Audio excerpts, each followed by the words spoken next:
and welcome back to the Can I Get a Refill podcast. I'm very excited for today's chat because it's a topic I've always been quite interested in but haven't done any reading to learn about it. It's biohacking to live well for longer with certified integrative nutrition health coach Azra Alagic. Azra, thanks so much for being on the podcast today. Great to be here. Thanks, Steph. Yeah, and you're in the sunny Sunshine Coast, you said? Oh no, Gold Coast actually. Gold Coast, sorry, and you've sent your rain here. down to Sydney, and we're all. Sorry about that. And you were just telling me that you where do you live? You've bought an. I bought 11 beautiful acres on the Gold Coast hinterlands in an area called Gowanaba, which is at the base of Tamborine Mountain. Yeah, it's beautiful. It's really great for grounding and just really sort of doing all of that detox work out here as well, and.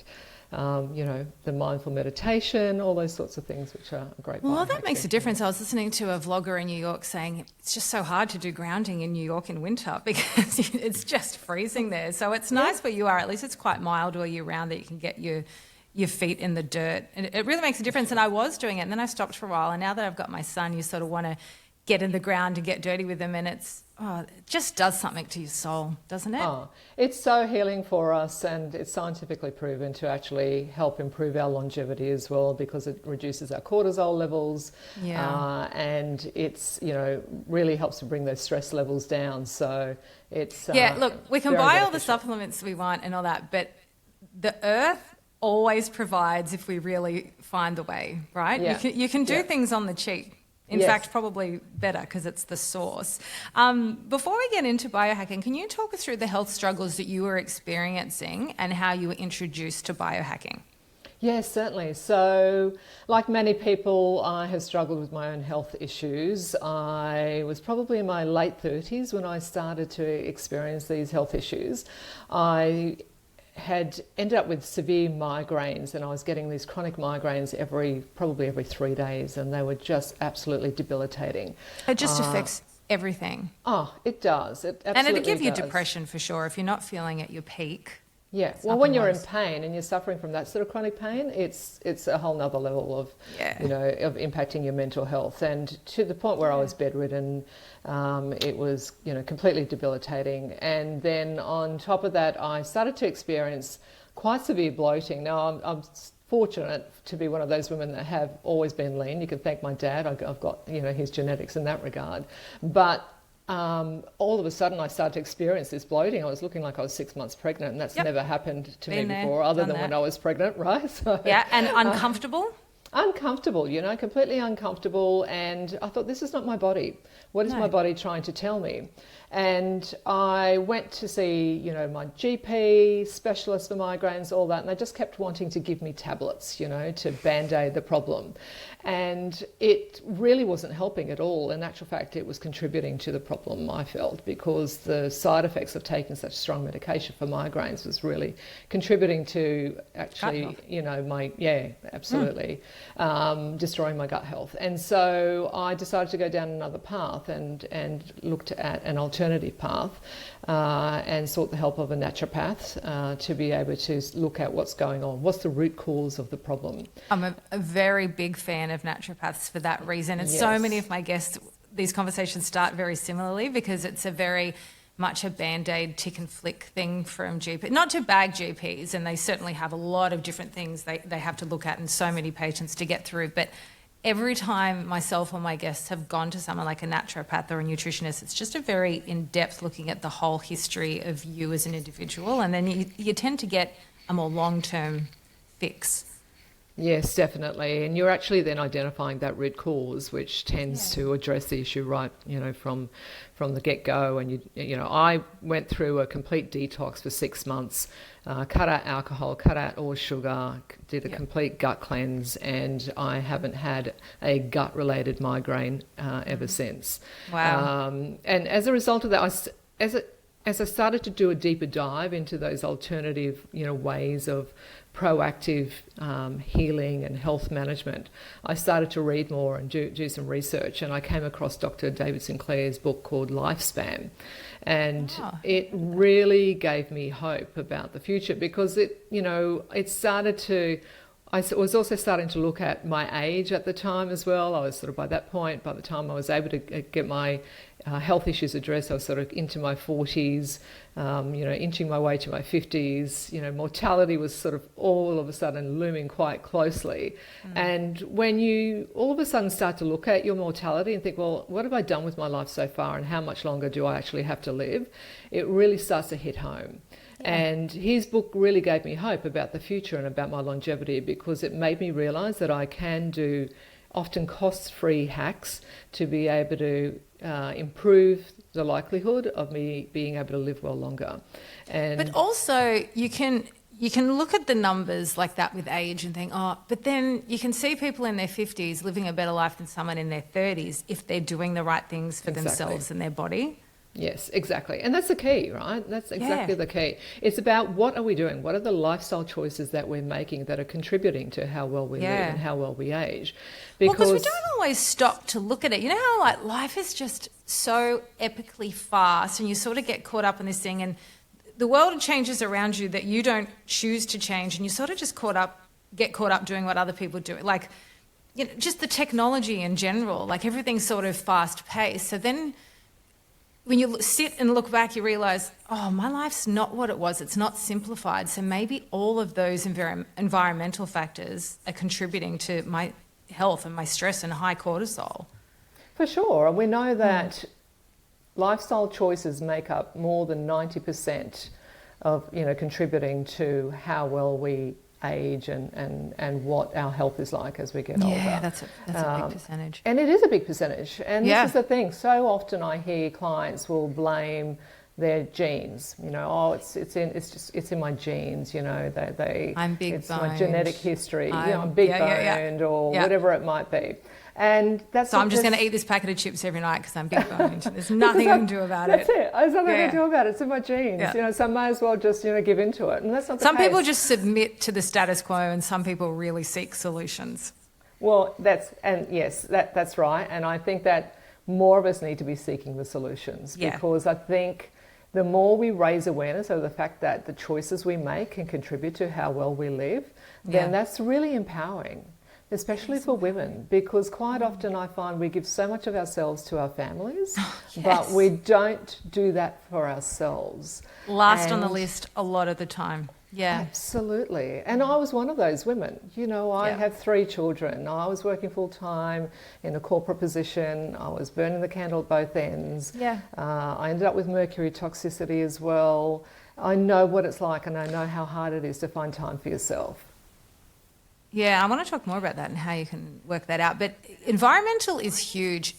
Over 10 years ago, I was in a domestic violent relationship. And even though I was still eating as healthy as I do now, every year there was a new ailment, like reflux, like you wouldn't believe, 4 fibroadenoma tumours in my breast, so like 1 every year throughout the relationship.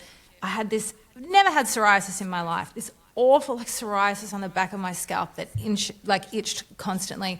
My body was breaking down, and it was really just my body's way of saying the environment you're in is just not conducive of a healthy life. So I just feel like the body does give you signs, but definitely environmental factors. More so. And it's a good point that you make, because I believe that because of the fact that we do give so much of ourselves to our families, that we've lost the art of listening to our bodies, because our bodies will tell us when something is going wrong. They're very smart, our bodies. We are absolutely, mean fighting machines that are built for survival, right? And so it's about listening for those signs and tuning into that and then doing something about it. Go and get the tests, look at your diet, whatever it might be. Make sure that you're understanding what your body is telling you, because there could be early signs there about something that could end up being quite significant if you don't listen to those signs. The body and the universe are always sending messages, but it's a matter of, are you listening? And I always think it's that the best way to listen is to remove the white noise and just go within. And when you have that time with just yourself and just looking inside yourself, that's when the answers pop up, when you're not just so busy. For sure. I did that. I took myself away to a health retreat for a week when I was experiencing burnout.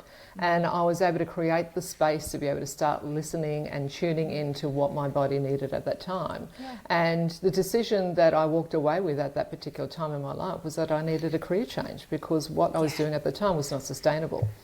And listen, careers and work are not what they used to be. Like, not even 10 years ago. They're so demanding, but it's just so expected that you'll give so much of your life after hours. And like, that was just, Dolly Parton sang 9 to 5. She didn't sing 7:30 to 8:30 and then possibly some weekends, but always have your phone next to you because you might be on call. And it's like, there's nothing left of you. And when I went back to work after having my son, I started driving. I always caught the train, and I was like, I better drive in case he needs me, and I got to drive back.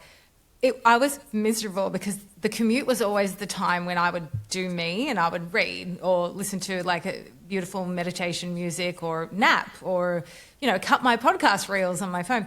So I went back to catching the train, and even just that tweak of having that, it's a 1-hour train ride, of having that time to myself was just really filling up my cup, because I didn't, and as I adore being with my son more than anything in the world, but to have that 1 hour of him not crying and pulling on my pants for attention, it was like, well, I get off that train and I'm like, I've given back to myself. Yeah, and you were probably a better mum for it, because you're always a better mum. When last week I was solo parenting, which happens a lot lately because my husband's traveling for work. And my neighbour's always like, she's a beautiful woman. I've been in this building 9 years. And she's always like, tell me when you need help. Tell me when he's away. And I always say no, because that people pleaser personality, you don't want to put people out. Yeah. People wouldn't offer if they didn't mean it. So I texted her going, hey, what are you doing Saturday morning? Feel like sitting with Leo for an hour and a half so I can go to the gym? And it was just the best workout, because I didn't have to worry. I knew he was okay. I didn't have to rush back. And then took him out and had the greatest day, and I was a great mum for him because I took that time for myself. So yeah, very important for women. Definitely. And I think that it's much better for society as well when we do contribute in that way to ourselves. Yeah. Because we're creating the space to be able to do more things for society, for our communities, and also for our families. Yes, as well. But also there's your energy and there's collective energy, and when you've got good energy, you're spreading that around your community as well. 100%. So I just think you're doing everyone a service by taking care of yourself. It's like on the plane. So it's you to put your mask on before you put other people's. That ain't a joke. You should do that in life all the time. Yeah. Azra, for those who aren't aware, could you please talk us through what biohacking is? It's quite a novel concept here in Australia, I think, still, but it's starting to gain in popularity. But essentially, biohacking is proactively taking control of your own biology and your environment to be able to implement hacks to optimize your health to live well longer. And so quite often people think that you can only be a biohacker if you've got a whole heap of money to be able to throw at it, right? We've seen all of the latest docuseries, with Brian Johnson, Do Not Age, Dave Asprey, and others as well, these are these tech bros that, have been throwing millions of dollars at trying to reverse their aging. Yeah. And that absolutely has a place, right? Because they're leading the way in terms of what's possible. I always listen to Tony Robbins and think, I wish I could I think he even did stem cell for a shoulder injury. And I'm like, listen, I'm on pretty basic pay. I'd really love to do all that, but I don't think I can. It's becoming a lot more commonplace now, and I think the prices, and because of people like Tony and Dave and paved the way. Brian, they paved the way, but they help to bring the prices down for us as well. Well, they do. I mean, infrared saunas weren't a thing 10 years ago, and now I go all the time. So exactly, it's much more accessible. You've got all of these great little retreats or day spas that are setting up, bathhouses that are popping up everywhere, where you can go and jump into your hot magnesium pool, then jump in and do a cold plunge, and then go and have an infrared sauna, or go and stand in front of some red light therapy. These are all biohacks, right, that people are doing, whether they realise it or not. And it's contributing to their health and wellness and their overall longevity. But quite often biohacks can be cost-free, and this is the thing that I love about biohacking. You don't have to be spending a heap of money to be able to optimize your health. There are cost-free options that you can implement. So one of the ones is what we were discussing earlier about grounding. That's a really simple, cost-free biohack that you can implement on a daily basis. Get outside, get your shoes off, get your feet onto the ground, and discharge all of that negative energy and all of the cortisol that you've been, high levels of stress that you've been experiencing, and the earth will help you rebalance. And it's scientifically proven that that is the case, right? So these are science-backed biohacks that work, and this is what, you know, people need to be able to understand, that this is not just some hoo-ha kind of, you know, hacking that we do. Sleep is another one. You know, I'm a huge advocate of getting a, you know, really good quality sleep, because it is the most basic thing, and every time people get busy, it's the first place people hack away at, the amount of sleep they get, and it's just such a game. I have never in my adult life gone to bed before 11 p.m. I am now going to bed at 9 p.m. because I'll put my son to bed. It has changed my life to wake up at 5 so fresh and get so much done, because I'm very much a morning person. That's when I like to get everything done. I never used to be. I used to be a night owl, right? Yeah, and I was the one going to, you know, studying late at night. You know, I was studying my degrees, and was not a morning person at all. So I really had to work hard at improving my sleep, and I did that through a number of ways, and that was through making sure that I did get up early and get outside and ground myself, but also exposing myself to that natural blue light in the early hours of the morning, so that we can reset our circadian rhythms. That's a key factor to ensuring that you really get good levels of sleep and good quality sleep, because making sure that our internal clock, those circadian rhythms, are operating the way they need to be is really a key contributing factor to getting good quality sleep. And then another hack that you can implement, which is cost-free as well, is making sure that you're turning the lights off at night. Make sure that you're Azra, not how do you feel exposing about red yourself. light? Red light is great, because red light, you can get light bulbs that are red light and put those in your house so that you're not exposing yourself to the blue light. So I have a little diffuser with red light, and I put it on in the room for me and my son. And it's nice to have that little bit of light, because if he ever wakes up and it's pitch black, he freaks out. So it's just that little bit of light. But I do feel calm when that's on. Yeah, it does. And it doesn't impact your melatonin levels in the same way that the LED lights might, or any other lights, right? So it's about making sure that we're not getting that blue light exposure from the TV as well, or devices. So no phone scrolling, you know, before you're going to bed at night. At least an hour? Well, yeah, I prefer 2 hours personally for myself, because I find that blue light really does impact my circadian rhythms, and I have tested that multiple times for myself. So I put my phone on Do Not Disturb at 7 p.m. at night, and I'm in bed by 9:30 that night, every night, where possible. So it's. Do you read before bed? I always have a bit of sleep when I read before bed. Well, yeah, I'm a huge advocate of books, and I love reading, and it's the way I shut my mind down, because I do have a bit of a monkey mind. And it is important for me to be able to wind down in that way. So having that regular sleep routine as well is a key contributing factor to helping to improve quality sleep. So having that regular routine, whether it's, you know, go and have a nice warm hot bath or a hot shower, have a hot cup of chamomile tea, make sure you're turning off the lights, read a book before you go to bed, or do some meditation. It feels easier for me to do those wind down routines when it gets into autumn and winter. Like, I love a good night ritual.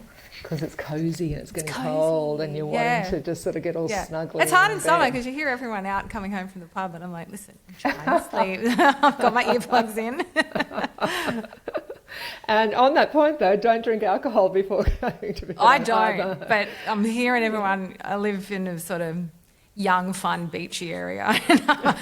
I'm becoming the grandma of the area, and the young lads are all still out drinking. They keep me up when they walk home. It is starting to become more popular, actually, to abstain from alcohol, because, you know, the impacts on health. The episode I've got out now at the moment is about the Sober Curious movement, and I talked to a 27-year-old girl who stopped drinking when she was 21, and it really is gaining momentum, but more with their generation compared to my generation. Yeah, definitely. It is gaining momentum with the younger generation for sure, and I think that some of the older generations, like in our and well, you're probably younger than I am, but in my generation, I know when I first started to give up alcohol, and I haven't given it up completely yet, and I'll still have alcohol on a special occasion. Social, 1 or 2 glasses, that's it. But very cognizant of the impact on my health, particularly on brain health and how it impacts cognition. It does for me, it's mental health. I just feel just a bit down or a bit anxious the next day, and I'm like, now that I have a little kid I've got to keep up with, I don't really have time for that. Yeah. Well, you don't, and it impacts your sleep as well. So you're not going to get as great a night's sleep either. You'll be waking up at 2 a.m. or 3 a.m. Look, I've never been good at trying to fall asleep after drinks, so I always finish hours before and have lots of water and hydrolyte because I hate that spinning feeling. It is awful. Awful. My husband seems to just hit the pillow and sleep. I can't. It's just, awful. And look, I got to say with biohacking, I know it's about your health and how you feel, and nothing in 2025 is about the aesthetic and how you look. But listen, I've been on your Insta and your body is banging. I was not expecting that when we were emailing each other, and I went, whoa, those abs, what the hell? Is that biohacking or a bit of genetics or a bit of both? Well, I wasn't expecting that comment, but thank you. I know, that's why I didn't put it in the notes. I wanted you to be surprised. You totally got me. Look, no, it is biohacking. I think particularly for women as we're getting older, and when I say we're getting older, I think, from your 30s, girls, definitely start strength training, because we need muscle to be able to maintain mobility as we're getting older. One of the reasons that we're seeing really, people dying before their time in their older years is because they have a fall, they'll break a hip, and they don't actually have the muscle strength to break that fall, to stop themselves from falling. Absolutely. We've all seen, elderly members of our family who can't even get out of a chair and need to be able to, support themselves to lift themselves out of the chair or have some assistance in getting out of the chair. We don't want to end up like that, right? So no, you give up your key. Control of your own body when you don't have that control. Listen, in Cronulla, every time I'm at the gym, there's women that are 65 lifting more weight than I am. Like, they're strong. So I feel like they're just going to have that good longevity. They're so muscular. It looks fantastic. Yeah. I just wasn't around like 20 years ago. The women were always in the cardio section or doing the Jane Fonda aerobics videos or the Tybo videos. I have Tybo on VHS, I will admit. But it's so great to see that weights training. I feel very empowered physically and mentally after a good weight session. Well, it releases all of those happy endorphins, right? Yeah. You've got the serotonin and the dopamine hit afterwards, and it's great for your mental health, but, also great for your body as well. And so aim for 2 to 3 sessions a week and make sure you're lifting heavy. That's what I always recommend. It's not just about doing 5 kilo dumbbells, like really go for the heavier weights. And progressive, like increasing the weight? Yeah. That's what I do, and also make sure that the last set's to failure as well, because that's when you're breaking that muscle tissue. But then on top of that as well, it's really important that we're supporting that sort of a workout with the right nutrition. So, for women, it's really important to ensure they're getting sufficient protein, and we know that that's a big contributing factor as well. Whether you're vegetarian, vegan, whatever, it doesn't matter. There are ways to get enough protein. It's about looking at that you're getting the sufficient amount of protein per meal. So you should be aiming for around 30 grams of protein per meal. And that will help to build that muscle strength as well. So it's a key. Listen, where I always get stuck, and I always ask people, how do you know what's right for you? Where do we go? What sort of tests should we be doing? Should we just follow what other people are doing, or is there something that's more specific to us? Like, is it proteins, that's a general rule, like that's how much protein everyone should be having? No, I think it's not the same for everyone. We're so bio-individual. It's really important to go back to what we were discussing before about listening to our bodies. And it depends on how much you're working out as well as to how much protein that you need. But as a general rule, if you're doing 2 to 3 times strength training sessions a week, then aiming for about 30 grams of protein is optimal. If you're doing more, if you're, doing competitive sports, if you're a marathon runner, then yes, you've got to look at nutrition that is fueling that type of performance, and that's where that bio-individuality is really important to look at. We're also very different. What's going to work for you is not going to work for me, and vice versa. So it's really important to get that level of guidance. When I work with clients, I always ensure that they do complete blood works to make sure that we understand what the baseline is, what we're working with. Right. So because I like those tailored things. Because I just seem to have this weird body that is the opposite of what works for everybody else. So when the celery juice diet came out, when you were talking about looking 6 months pregnant, I have photos in my phone where I looked 6 months pregnant. I couldn't even sit in the cinemas to watch a movie because I was that cramped and sore. Yeah. I'm probably better with low FODMAP, to be honest. It's probably a matter of that. Yeah, not everything that works for everybody else works for me, and I just have to submit to that. And that's great. That's a really great insight that you're able to pick up on the fact that, you know, there are certain things that are popular that don't work for you. Yeah. And absolutely, everyone should be listening to their bodies. And I'm good at getting in tune with my body, which is sort of happens as you get older too. I think you listen to yourself more. Yeah. If lifestyle is predominantly what is causing illness more so than genetics, what did you say? Was it 90%? Yeah, over 90% of our lifestyle choices contribute to how well we age and how healthy we are. Great. Well, what are your top lifestyle hacks that we can start implementing today? Well, I always like to start with nutrition. You know, please avoid processed foods, because processed foods are such a huge contributing factor to the metabolic diseases that we have, you know, in Western society.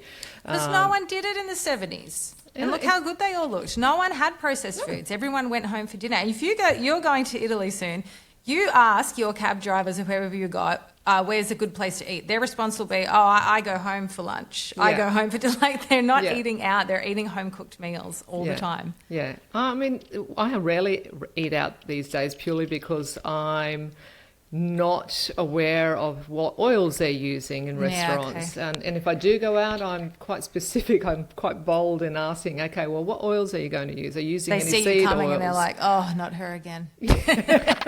Like, quick, close the restaurant doors, don't let her in. But no, I think nutrition is your baseline, you know, for sure. Avoiding processed foods, cutting back on sugar, cutting back on alcohol. These are all basic things that people can implement, the lifestyle choices that we make. Making sure that we're managing our stress levels, you know, looking at our environment. And back to the nutrition as well, you know, manage your environment at home. Don't have the Coca-Cola, the soft drinks in the pantry and in the fridge, you know.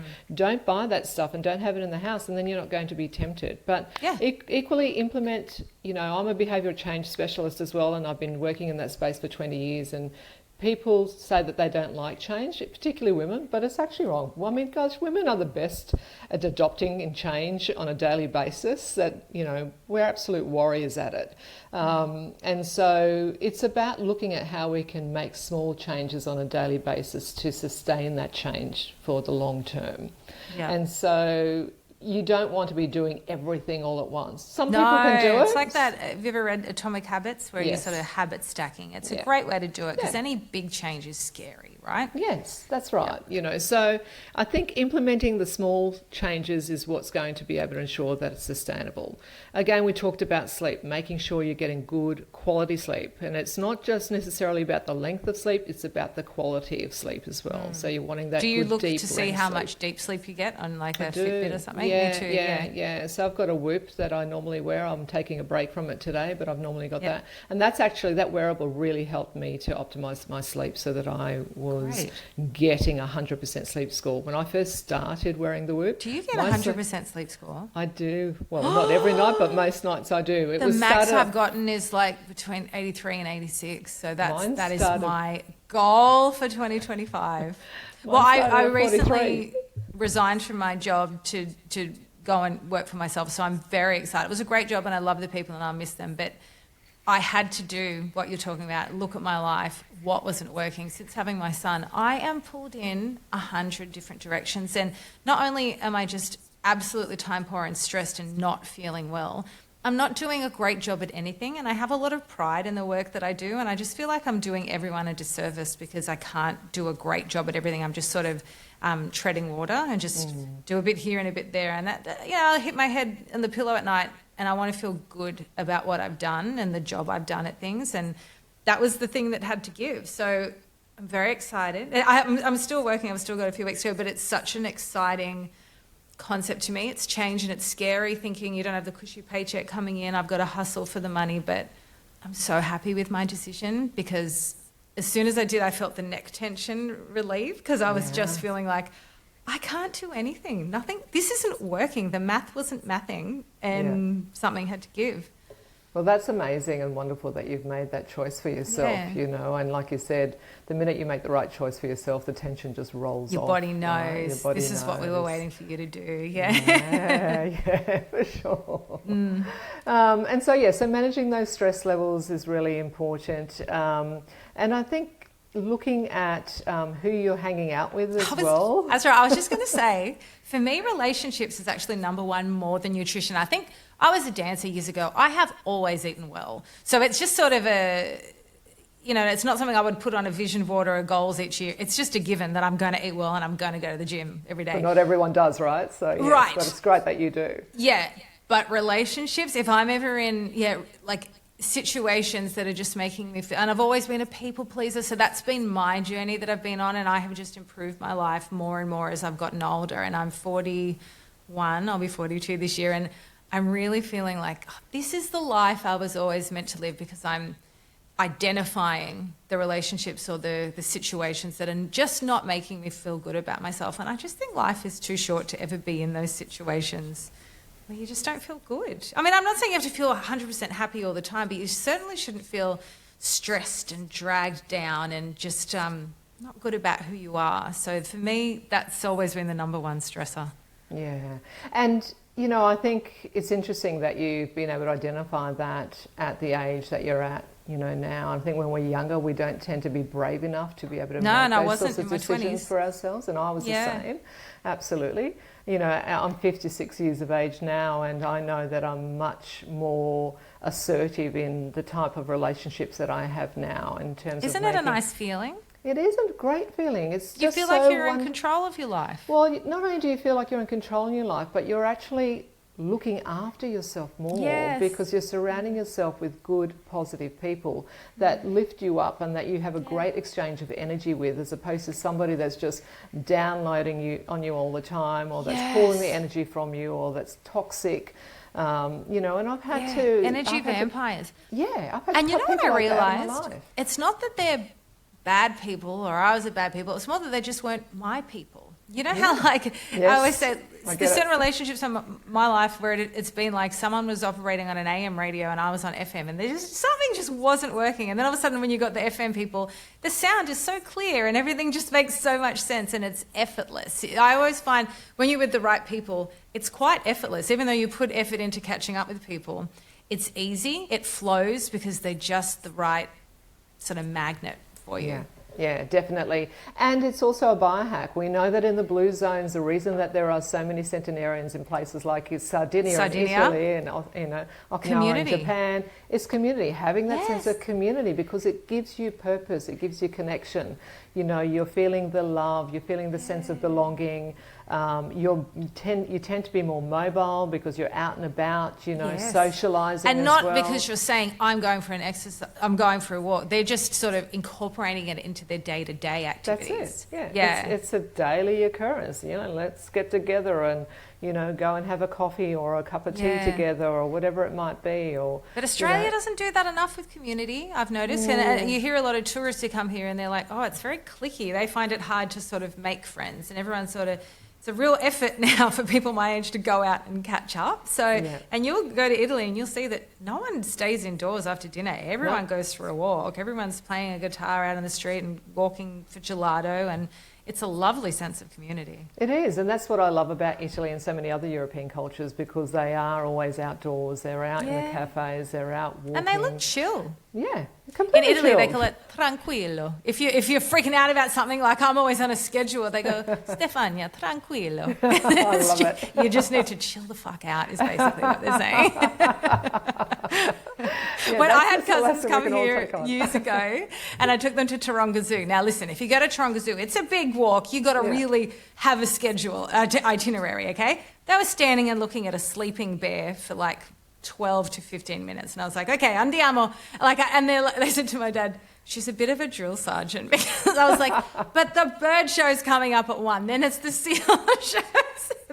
I definitely see a difference in the Western and Europeans. It's a different chill factor. It is. That's why I love going to Italy, because they love that, that sort of chilled lifestyle over there, and it's contagious. And you feel it when you're with them. Yeah, for sure. It's about implementing it when you come back home.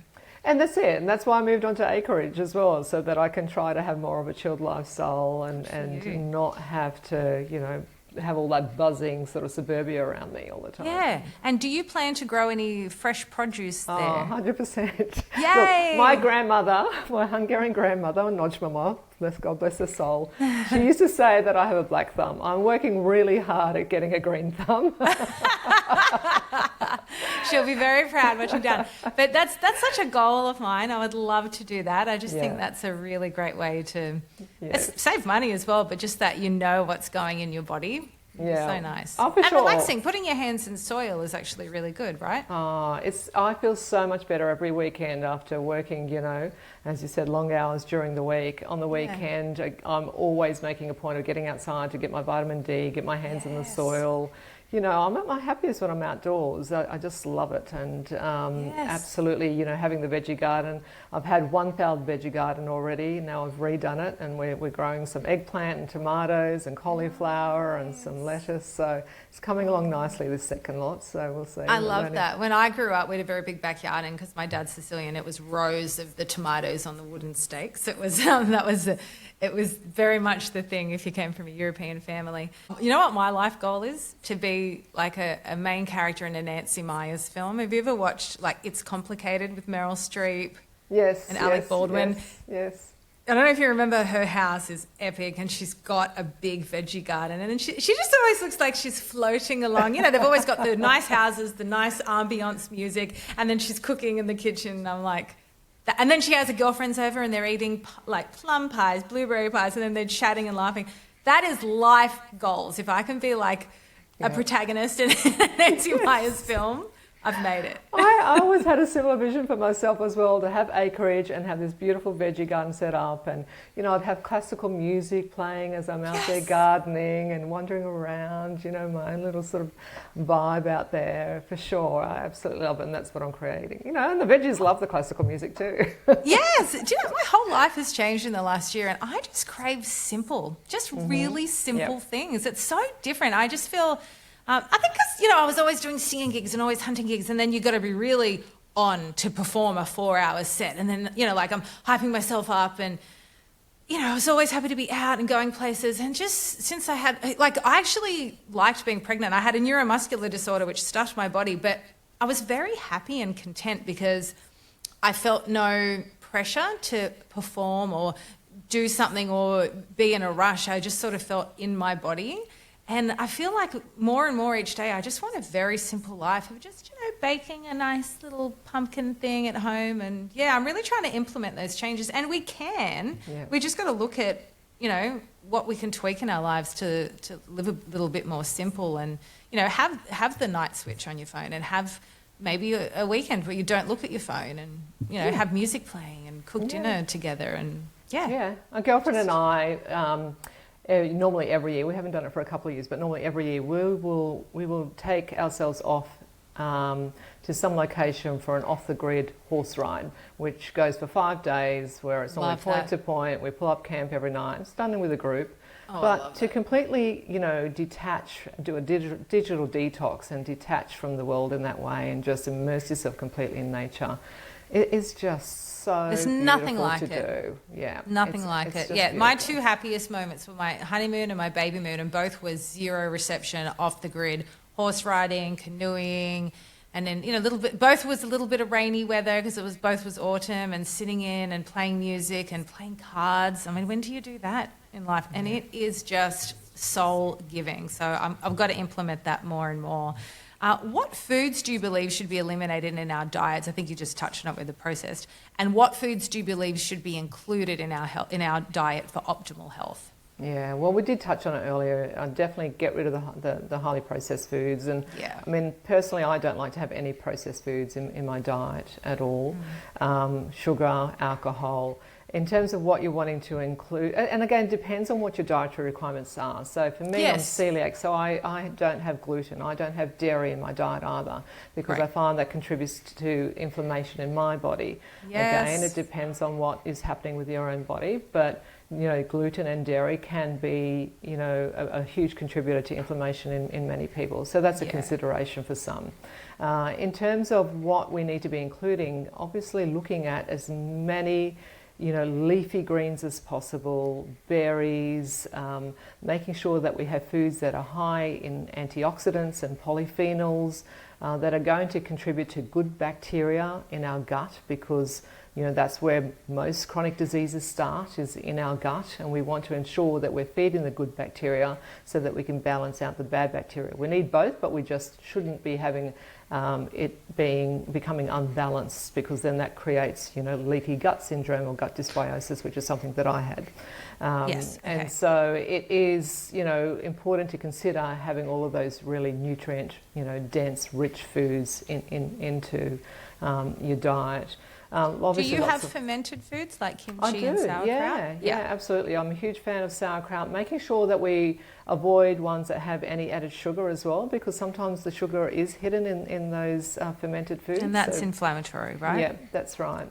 So really looking out for preferably organic foods as well, and organic fermented foods. So, and if you can't get organic food, then there are ways to try to reduce the pesticides as well and herbicides that your body is consuming, because we live in a very high tox environment, and it is everywhere, and so it is difficult to be completely tox free, which is why you do things like infrared saunas, so that you are detoxing anything that you might have been exposed to. So I like to use just half a cup of organic apple cider vinegar, put that into some filtered water, and if I haven't been able to buy organic veggies, you just put them in that. Great. And then just wash it, leave it for about 15 minutes, take it out, wash it, and it helps to get rid of all the pesticides and herbicides. Great. I'm going to do that, because it does concern me. I wash like crazy and scrub them, because I'm very concerned about that. Yeah, and there are particular food types as well that are higher in pesticides, things like berries. Strawberries? And that tend to be, strawberries, they tend to be sprayed quite a lot, so making sure that you get your berries in there. And considering actually taking frozen berries as well, because they're snap frozen at the moment of harvesting, which then actually retains the nutrients in the berries, rather than unless you've picked the fresh berries straight from the paddock yourself. They end up, being transported on trucks, sometimes for days, and they get refrigerated for days. That's great, because I do have frozen strawberries that I don't like to use the microwave, so I stir them in the pot until they go sort of almost like a compote thing, and then I have it with my oats. So that's good to know.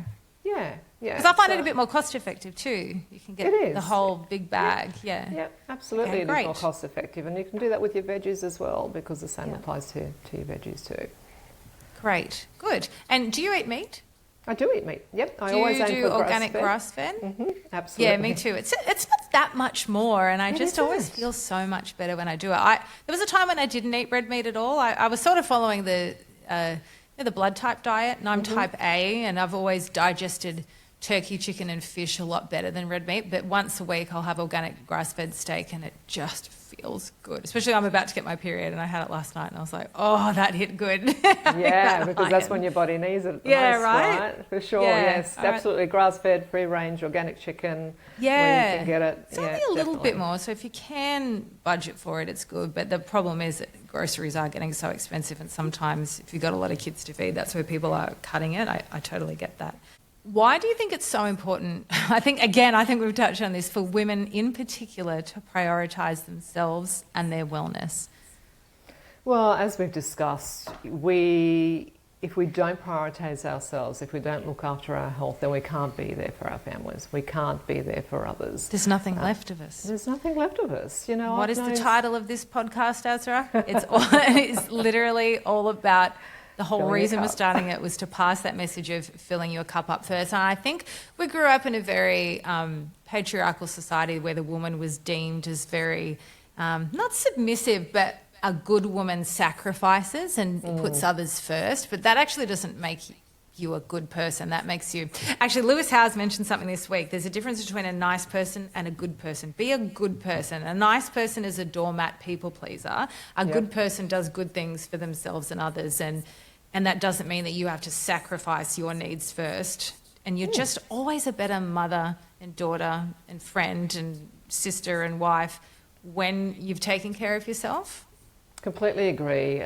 You know, I've seen so many friends, clients who haven't done that for themselves and have ended up with, you know, mental health issues, complete burnout, becoming burnout. How everyone I talk to, any sort of career change has stemmed from burnout. It's sort of that place where you just say, I can't do this anymore. Well, and it's not just about not putting themselves first as well. I don't believe that corporate work environments are conducive to good health in any case, because they don't have green space, they have LED lighting everywhere, you're completely exposed to EMF all the time. I mean, it's not conducive to good health, which is why the lighting is no joke. I always feel more tired in the office, and I truly think it's the lighting. Oh, it is. I went into one of my corporate clients' office yesterday, and I had to be in there all day yesterday. And I was absolutely smashed by the time I got back home to the farm. Honestly, I was in bed by 8 o'clock. I had a tension headache from the light. It was just terrible. I have the Himalayan rock salt lamps all around me here. I have my crystals at my desk. I've got my incense going. I've got nice music. And I'm like, the ambience here is so chill. It's a stark contrast. And that's where flexible work arrangements are great for that as well. Yeah, because, I'm a fan of hybrid, because you still need connection with people, but it's good to have just that bit of downtime. Yeah, for sure. And you are also then contributing to ensuring that your employees are healthy. They're actually going to be more high performing as well. Yes. So, you know, it's a win-win for everyone. Absolutely. And I think if you feel valued and taken care of, you always do a better job. I think it's really that simple. But burnout, the corporate world is just, I don't know. I don't know how anyone can succeed at life, because success is, this is what kills me when people talk about success. Everyone always goes to money and the size of their house and their car. That is one facet of success. How about your relationships? How about your health? How about your sleep? Like, it's a holistic thing for me. And I would, rather have a more humble home and just feel really creatively fulfilled, rested, and just to me, and time. Time is always a more important commodity than money for me. Oh, and it's what you was mentioning earlier about getting back to the simple way of life, getting back to basics, and that's again why I moved out onto acreage, onto the farm, so that I can have that simpler way of living as well. And I've been so much happier as a result of it, because, I'm getting exposed to nature more, right? That's the measure. Yes. Isn't it? I think with anything, it is. How you feel. Relationships you're in, how do you feel? Jobs you're in, how do you feel? Exercise that you do, at the end of it, how do you feel? It's that simple. Go in, listen think, to your how body. do I feel? It's the best measure. I feel like I'm going to start losing all my listeners in their 20s, because every episode I'm like, I just want to live on the land and be simple. Just want to strip it back. But it's like 2025 is a very interesting year. I'm feeling big shifts in the global world and the universe, in myself. And it felt like the last few years were the same. And this year I'm like, no, I need big changes. I feel my body and my health calling for that change. So thank you so much for these insights you've given today. It's been really interesting, and I'll be sure to post one of your Instagram pictures on my story so everyone can see your abs that I was talking about. For reference, it's your credentials, right? People are going to listen more if you walk the walk and talk the talk. I want to end with my favourite question to ask my guests, Azra. If you met with everything that you've learned over the last few decades, if you met your 18-year-old self today, what would you tell her? I would say put myself first. It comes down to that. Put myself first, because then everything else will come after that as well. If we everything put ourselves else first, falls into place. Then we can start to look after our diet, we can start to look after our health, we can exercise more, we can look after our mental health, we can be better for others, we can be a better person. So put yourself first. I love that. And what you and I can do for the world is to continue to tell every 18-year-old, 25-year-old woman, put yourself first. It's that simple, and I think it's our duty to pass on that message, because I wish someone told me that when I was that age. But Azra, what a lovely pleasure it was talking to you today. Thank you so much for spending your time with us.